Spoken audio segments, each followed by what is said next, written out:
Aceh ini dulunya kerajaan Islam yang kuat banget dan merdeka, tapi nggak pernah sepenuhnya dijajah Belanda sampai awal abad 20-an. Mereka ini dapat janji kemerdekaan khusus, terutama saat bergabung dengan Indonesia. Aceh ini dijanjiin otonomi luas dan status istimewa, termasuk soal syariat dan juga ekonominya. Tapi janji ini dianggap nggak ditepati. Akhirnya kekayaan alam Aceh, terutama gas dan minyaknya, dikeruk untuk pusat, tapi rakyat Aceh ngerasa nggak mendapat bagian yang adil. Akhirnya ini memunculkan gerakan Aceh Merdeka pada tahun 1976 yang menuntut pemisahan total dari Indonesia.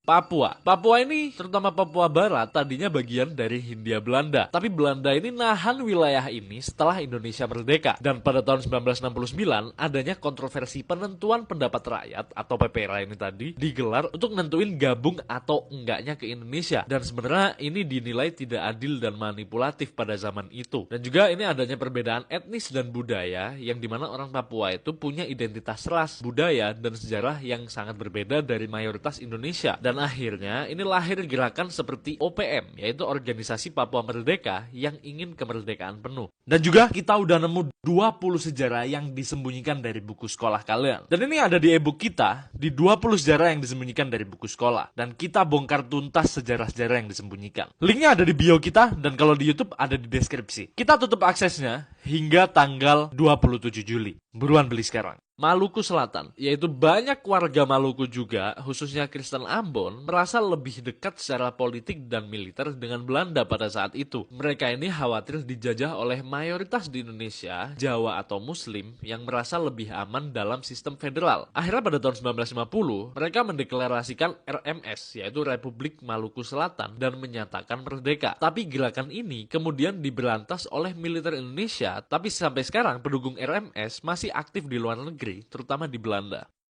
Timor Timur ini dulu dijajah Portugis, bukan Belanda. Dan wilayah ini punya sejarah kolonial yang berbeda dan gak ikut proklamasi tahun 1945. Setelah Portugal mundur tahun 1975, Indonesia langsung menginvasi dan nyatakan Timor Timur sebagai provinsi ke-27. Tapi di sini ada kekerasan dan pelanggaran HAM, yang dimana rezim militer Indonesia banyak dituduh melakukan penindasan. Setelah jatuhnya Orde Baru, rakyat Timor Timur diberi hak memilih, dan hasilnya mayoritas memilih merdeka dari Indonesia. Dan sekarang akhirnya sudah menjadi negara Timor Leste yang resmi pada tahun 2002.